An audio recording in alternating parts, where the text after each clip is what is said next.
Now back to instruction. It's kind of tough to speak about, especially when there's not really an example or something. So let me first introduce a verse on instruction. Proverbs 10:17. Whoever heeds instruction is on the path to life, but he who rejects reproof leads others away. Now, we just spoke about how feelings are deceptive and get in the way of your growth.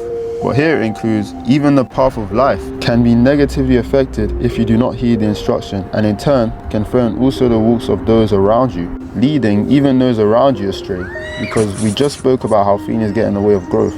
And now, what else will make you reject instruction? Maybe the pride in what you know, but all the same, because pride ties in with your feelings to make you do things that you shouldn't be doing. Now, this verse is pretty vague about it, in the sense that it's hard to figure out what it's actually getting at about how people are led astray. But with meditation and other verses that help you to receive its meaning, you should be able to understand why this could happen.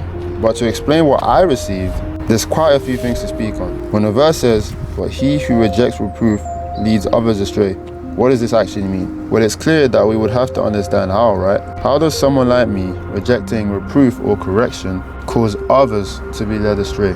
Well, with scripture that I'm familiar with, that specifically links to this verse, I can say that it is implied that your actions can affect someone else's salvation in the same way that you could potentially spread the word to someone to help them find Jesus, planting that seed. You could also, from your actions, lead others away from Jesus all the same. And since we live in a world that promotes dark actions and wicked deeds, it's much easier to lead others astray than not to.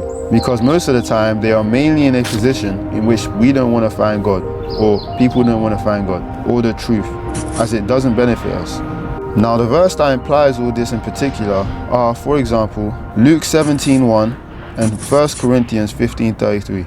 I'm sure there's more, but this is what I got right now. But based on these verses, I'm able to explain the meaning behind the second part of this verse and how it links. We are able to lead others astray by our actions, but based on this verse, others can be led astray by us. And I believe the way that this can happen here is, one, the constant rejection of you taking in the instruction given to you by someone who's potentially trying to help you grow in your faith. And then other people will see this and be like, okay, they'll see you reject it and they'll be encouraged to also do the same thing. Kind of like sheep. And two, by the way that you actually live. What kind of ways do you go about doing things as a Christian?